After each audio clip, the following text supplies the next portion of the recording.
శ్రీమాత్రే నమ. జయ గురు దత్తాత్రేయ నమ. ఈ వీడియోలో మనం కుజ స్తంభన గురించి తెలుసుకుందాం.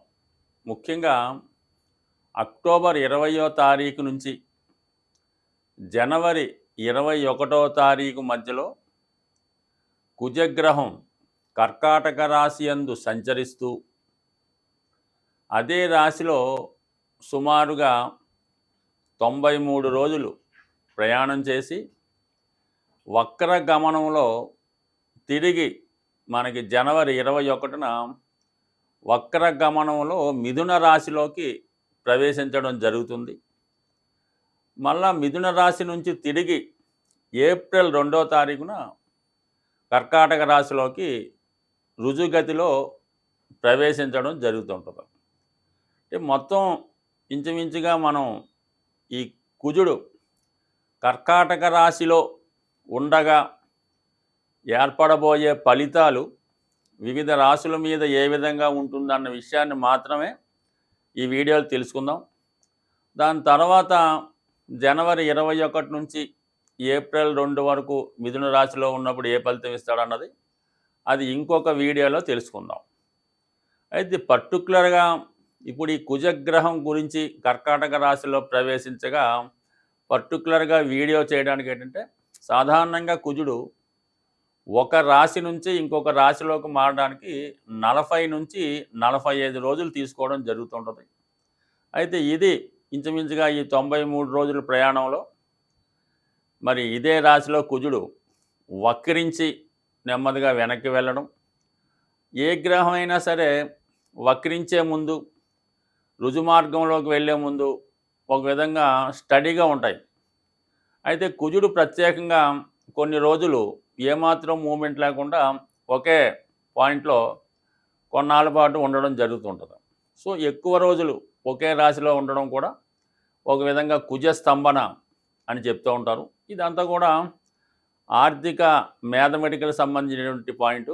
కేవలం మన జ్యోతిష్ శాస్త్ర ప్రకారం కుజుడు అక్టోబర్ 20వ తారీఖున పునర్వసు 4వ పాదంలో ప్రవేశించి డిసెంబర్ 6, 7 తారీఖులో వక్రగమనం పొందడం జరుగుతుంది. ఇది ఇంపార్టెంట్. అంటే డిసెంబర్ 6వ తారీఖున కుజుడు వక్రగమనంలోకి వెళ్తాడు. ఆ వక్రగమనంలోకి వెళ్తూ మళ్ళీ నెమ్మదిగా ఈ పుష్యమి పునర్వసు 4వ ఇలా వెనక్కి వెళ్తూ తిరిగి జనవరి 21 నాటికి మిథున రాశిలోకి ప్రవేశిస్తాడు. మరి ఈ కర్కాటక రాశిలో ఉన్న 93 రోజుల్లో మరి కుజుడు ఎటువంటి ఫలితాలు ఇవ్వడం జరుగుతుంది అని పరిశీలించినప్పుడు కర్కాటక రాశికి ఒక ప్రత్యేకత ఉంటుంది. ఇది కుజునికి నీచ క్షేత్రం. అంటే కుజుడు ఆ రాశిలో నీచపడి ఉంటాడంటే ఒక విధంగా బలహీనపడి ఉంటాడు. సో దాంతోపాటుగా మరి ఈ కుజుడికి మెయిన్ మనకున్నటువంటి సుపీరియర్ ప్లానెట్స్లో అంటే మనకి భూమికి దగ్గరగా ప్రయాణించే గ్రహం ఇంచుమించుగా కుజగ్రహం. దానికి బాగా వెనకాదల గురుగ్రహం, దానికి వెనకాల బాగా వెనకాల చివరిగా శనిగ్రహం ఉండడం జరుగుతూ ఉంటుంది. మరి కుజుడు భూమికి దగ్గరగా ఉండడం వల్ల మనకి భూమి మీద అంటే భూమి మీద ఉన్నటువంటి ప్రజానీకం మీద కుజుడు యొక్క ప్రభావం చాలా ఎక్కువగా ఉంటుంది. మరి అలాగే ఈ కుజునికి గురువుకి శనికి ఉన్నటువంటి సంబంధాన్ని కూడా మనకి ఈ గ్రహాల ప్రభావం ఈ మానవాళి మీద పడడం జరుగుతుంటుంది. మరి ప్రస్తుతం కుజుడు కర్కాటక రాశిలో సంచరించగా శని అష్టమ స్థానంలో సంచరించడం అన్నది అంటే ఇద్దరికీ కూడా షష్టాష్టకాలు రావడం జరిగింది. అంటే కుజుడు కర్కాటక రాశిలో ఎన్ని రోజులు ప్రయాణించినా ఎవరికి అభ్యంతరం లేదు. కానీ శనికి 6వ స్థానంలో కుజుడికి శని అష్టమ స్థానంలో ప్రయాణించడం అన్నది చాలా వరకు జాతకుల మీద ఈ ప్రభావం చూపుతుంది. అలాగే దేశం యొక్క పరిస్థితులు కూడా చాలా వరకు ఎక్కువగా ఇబ్బందికర పరిస్థితులు దేశ పరిస్థితులు కూడా చాలా వరకు ఇబ్బందికరంగా ఉండే అవకాశం ఉంది. సో ఇది ఎక్కువగా మరి ప్రజా సమస్యలు, అలాగే పోలీసు వ్యవస్థ యొక్క స్ట్రగులు, అలాగే భూములు సంబంధించిన విషయాల్లో ఇబ్బందులు ఇవన్నీ మరి ఈ గోచార రీత్యా జరుగుతుంటాయి. అయితే గురువుకి కుజునికి అర్ధకోణ దృష్టి ఏర్పడడం వల్ల చాలా వరకు కుజుడు మరి మంచి ఫలితాలు ఇవ్వడానికి కూడా కారణం అవుతూ ఉంటుంది. సో ఏదైనా మొత్తం మీద ఈ కుజుడు సంచరిస్తున్నటువంటి ఈ 90 రోజులు 93 రోజులు సుమారుగా, అంటే పంచాంగాన్ని బట్టి మరి వాళ్ళు పంచాంగకర్తలు వేసిన లెక్కలను బట్టి కొద్దిగా అటు ఇటు మారచ్చు. మనం తీసుకున్న పంచాంగం ప్రకారం ఈ 93 రోజుల్లో వివిధ రాశుల మీద కుజగ్రహ ప్రభావం ఏ విధంగా ఉండబోతుంది అన్న విషయాన్ని తెలుసుకుంటూ, చివరిగా మరి కుజగ్రహానికి ప్రస్తుతం జరుగుతున్నటువంటి సమస్యలకి ఏ విధమైన పరిహారం చేయాలన్నది కూడా ఈ వీడియో చివరిలో తెలుసుకునే ప్రయత్నం చేద్దాం. శ్రీమాత్రే నమః. మిథున రాశి వారికి కుజుడు ధనస్థానంలో 93 రోజులు దీర్ఘకాలంగా సంచరించడం జరుగుతూ ఉంటుంది. అంటే మనకి అక్టోబర్ 20 నుంచి జనవరి 21 మధ్యలో మరి ప్రస్తుతం మిథున రాశిలో సంచరిస్తున్నటువంటి కుజుడు కర్కాటక రాశిలో నీచ స్థితికి వెళ్ళడం జరుగుతుంది. అటువంటి కుజుడు తిరిగి మళ్ళా జనవరి 21న మిథున రాశిలోకి ప్రవేశించి ఏప్రిల్ 2 వరకు అదే రాశిలో సంచరిస్తాడు. అయితే మనం ప్రస్తుతం అక్టోబర్ 20 నుంచి జనవరి 21 మధ్యలో కుజుడు ధనస్థానంలో సంచరించడం వల్ల ఎస్పెషల్లీ మిథున రాశి వారికి ధనయోగం అద్భుతంగా ఏర్పడుతుంది. ముఖ్యంగా కుజుడు యొక్క కారకత్వాలు భూములు, స్థిరాస్తులు, ధైర్యంగా చేపట్టినటువంటి ఏ కార్యక్రమం అయినా కుజుడు కారకత్వం వహిస్తూ ఉంటాడు అన్నమాట.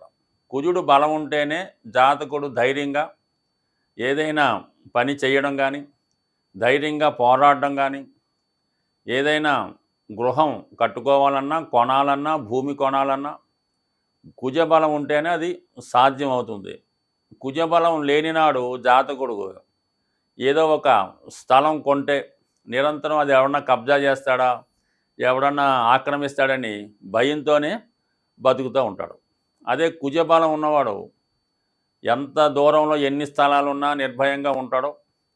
సో అందువలన అటువంటి కుజుడు ధనస్థానంలోకి రావడం వల్ల భూముల ద్వారా జాతకుడికి ఆదాయం లభిస్తుంది. గతంలో జాతకుడు కొన్న స్థిరాస్తి విపరీతంగా రేటు పెరగడం వల్ల అది ఫిజికల్గా చేతికి ధనం రావచ్చు, లేదంటే ధనం పెరిగిందన్నటువంటి సంతోషం కూడా వచ్చే అవకాశం ఉన్నది. అలాగే షష్టాధిపతి ధనస్థానం అంటే ఒక విధంగా ఇది అద్భుత యోగం అన్నమాట.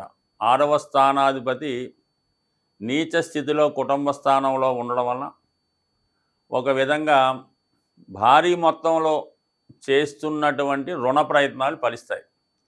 అది భూములు కొనుక్కొని కావచ్చు, రియల్ ఎస్టేట్ వ్యాపారాలు అవ్వచ్చు, కన్స్ట్రక్షన్ రంగంలో ఉన్నవాళ్ళు, మీడియేటర్ రంగంలో ఉన్న వాళ్ళకి అధిక మొత్తంలో రుణం లభించే అవకాశం ఉన్నది. సో ఇది పాజిటివ్గా ఉంది. అయితే కుటుంబ సంబంధించిన విషయాల్లో ఇతరుల జోక్యం వల్ల అయితేనే, కుటుంబంలో ఒకరి యొక్క ప్రవర్తన వల్ల, వారి యొక్క యాటిట్యూడ్ వల్ల కుటుంబ సభ్యుల మధ్య విభేదాలు వచ్చే అవకాశం ఉన్నది.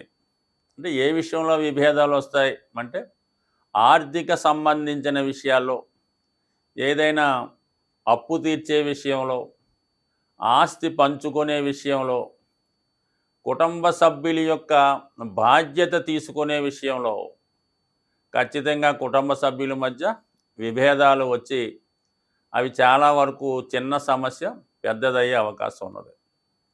అలాగే మరి ముఖ్యమైనటువంటి కార్యక్రమాలు లాంటివి ఏమన్నా ఉంటే ఈ గొడవల కారణంగా కుటుంబ సభ్యుల మధ్య ఏకత్వం లేకపోవడం వల్ల వాయిదా పడే అవకాశం ఉన్నది. ముఖ్యంగా భాగ్యాధిపతి భాగ్యస్థానంలో ఉన్నటువంటి శనితో ఈ కుజ శనుల యొక్క షష్టాష్టక స్థితి జాతకుడికి ఉద్యోగ సంబంధించిన విషయంలో అనుకోకుండా మార్పు, సడన్మైనటువంటి మార్పు రావచ్చు. లేదంటే మీ తండ్రి గారు లేదా తాతగారి యొక్క ఆరోగ్య విషయంలో ఏదైనా ఇబ్బంది రావడం జరిగే అవకాశం ఉన్నది. ఎక్కువగా ప్రయాణాలు చేయవలసి రావడం కూడా ఈ స్థితి మనకి చెబుతుంది. అయితే మరి కుజుడు అర్ధకోణ దృష్టితో కుజుడిని వీక్షించడం వల్ల పెద్దల సహకారంతో కానీ భగవంతుడి సహకారంతో కానీ కుటుంబ సభ్యుల మధ్య ఉండే అభిప్రాయ భేదాలు చాలా వరకు సమసిపోయే అవకాశం ఉంటుంది. బట్ ఏదైనప్పటికీ కూడా మరి ఈ మిథున రాశిలో ఉన్నవాళ్ళు పౌరుష పదజాలంతో దూషించకుండా ఏదైనా పొరపాటు జరిగినప్పుడు దాన్ని చాలా వరకు మౌనంగా ఉండడం కానీ సర్దుబాటు దూరంలో వెళ్తే ఎటువంటి ఇబ్బంది కూడా వచ్చే అవకాశం లేదు. కాబట్టి సాధ్యమైనంత వరకు ఈ కుటుంబ విషయాల్లో మౌనం వహించి మీ పని మీరు చేసుకుంటా పోతే 100% అది మీకు అనుకూలంగా మారే అవకాశం ఉంది. ఎవరి జాతకంలోనైనా వాడు ఖచ్చితంగా ఉద్యోగంలో అభివృద్ధి చెందాలన్నా, వ్యవసాయ వ్యాపారాల్లో పోటీని ఎదుర్కొని నిలబడాలన్నా, ఒక సాధారణ స్థాయిలో జీవనాన్ని ప్రారంభించి ఉన్నత స్థాయికి ఎదగాలంటే కుజగ్రహ అనుగ్రహం తప్పనిసరిగా ఉండాలన్నమాట. సో అందువలన కుజుని యొక్క అనుగ్రహం కోసం మరి 2 విధాలుగా మనం కుజుని యొక్క అనుగ్రహం పొందడం వచ్చు. ఒకటి ఏంటంటే సుబ్రహ్మణ్య స్వామి ఆరాధన మంగళవారం ఎప్పుడన్నా సరే కుజుడికి మంగళవారం నాడే పరిహారం చేయడం వలన అది కలిసి వస్తుంది. మరి మంగళవారం రోజు ఒక 8 మంగళవారాలు సుబ్రహ్మణ్య స్వామికి బెల్లం పానకంతో అభిషేకం చేయడం వల్ల ఖచ్చితంగా కుజుని యొక్క పరిహారం జరుగుతుంది. మరి ఇంకా ఎక్కువ ఇబ్బందులు ఉన్నాయి అనుకున్నవారు కుజుని యొక్క అనుగ్రహం కోసం మరి కుజగ్రహ జపం, కుజగ్రహ హోమం చేయవలసి ఉంటుంది. అలాగే సుబ్రహ్మణ్య స్వామి అంటే మనకి కృత్తికా నక్షత్రం వచ్చిన రోజు సుబ్రహ్మణ్య స్వామి కంటే కృత్తికా నక్షత్రం అనేది అగ్ని నక్షత్రం, దానికి అగ్ని అధిదేవత. ఆ రోజు సుబ్రహ్మణ్య స్వామి వారి విగ్రహానికి ఆలయంలో పాలతో అభిషేకం చేయడం వల్ల ఖచ్చితంగా కుజునికి సంబంధించినటువంటి సమస్త దోషాలు పరిహారం అయ్యే అవకాశం ఉన్నది. అది ఒక విధంగా మనకి ఒక గ్రంథంలో బాగా మండుతున్నటువంటి నిప్పులని పాలతో ఆర్పడం వల్ల కుజదోషం లాంటిది పరిహారం అవుతుందని. అంటే కుజుడు అగ్నితత్వ గ్రహం. మరి ప్రస్తుతం కుజుడు కర్కాటక రాశి అనే పాల సముద్రంలో సంచరిస్తున్నాడు. అందువల్ల మరి మంటల్ని అంటే నిప్పుల్ని ఇది పాలతో ఆర్పడం వల్ల మరి కుజుడు శాంతించే అవకాశం ఉంటుంది. సో అలాగే మరి హనుమాన్ శక్తికి కారకుడు, ఒక విధంగా కుజగ్రహానికి సాక్షాత్ స్వరూపమైనటువంటి హనుమంతుడు హనుమాన్ చాలీసా పారాయణ చేయడం వల్ల మంగళవారం రోజు హనుమాన్ ఆలయంలో తమలపాకులు మాల స్వామికి అలంకరించాలి. అంటే ఏ విధంగా అలంకరించాలి? 108 తమలపాకులు, లెక్కతో సంబంధం లేదు. దండ ఎంత మీరు చేయగలిగితే ప్రతి ఆకు మీద సింధూరంతో శ్రీరామ అని రాసి దాన్ని మాలగా తయారు చేసి మరి ఆంజనేయ స్వామికి హారంగా సమర్పించడం వల్ల మరి స్వామికి అనుగ్రహం లభిస్తుంది. మరి ఇంకా చాలా చిట్కా రెమెడీ లాంటిది ఏంటంటే మరి చిన్ని కృష్ణుడికి అంటే కృష్ణ దేవాలయంలో కృష్ణుడికి వెన్న నైవేద్యంగా పెట్టడం వల్ల 100% కుజదోష పరిహారాలు. అంటే కుజదోష పరిహారం లేదు, కుజుడు దోషం అంటే కుజుడు పరిహారం చేసుకోవడం వల్ల కుజదోషం, అది పెళ్ళికి సంబంధించింది కుజదోషమే కాదు. ఒక జాతకుడు చెడు అలవాట్లు ఉన్నా వాడికి కుజదోషం ఉన్నట్టే. రోజు మందు తాగుతున్నాడు, కుజదోషం ఉన్నట్టే. ఊరికి అందరినీ ఏడిపిస్తున్నాడు, అమ్మాయిని ఈవిటేజింగ్ చేస్తున్నాడు, చైన్ స్నాకింగ్ చేస్తున్నాడు, అది కూడా కుజదోషమే. పిక్ పాకెట్ చేస్తున్నాడు, కుజదోషమే. ఇంట్లో డబ్బులు పట్టుకుపోతున్నాడు, కుజదోషమే. అందువల్ల కేవలం వివాహానికి సంబంధించింది కాదు. ఈ కుజదోషం ఉన్నవాళ్ళు ఇటువంటి పనులు చేస్తూ ఉంటారు. అంటే ఏదైతే పోలీసోడు పట్టుకుంటే జైల్లో వేస్తారో అవన్నీ కూడా, ఆ నేరాలన్నీ కూడా కుజదోషానికి సంబంధించినవే. కాబట్టి మరి ఈ కుజదోషం ఉన్నవాళ్ళు ఈ విధమైన పరిహారం చేయడం వల్ల ఇంకా బాగా, అంటే రోజు ఒక 8 రౌండ్లు గ్రౌండ్లో స్పీడ్గా మరి పరిగెత్తడం వల్ల కూడా కుజదోషం పరిహారం అయ్యే అవకాశం ఉంది. స్వస్తి.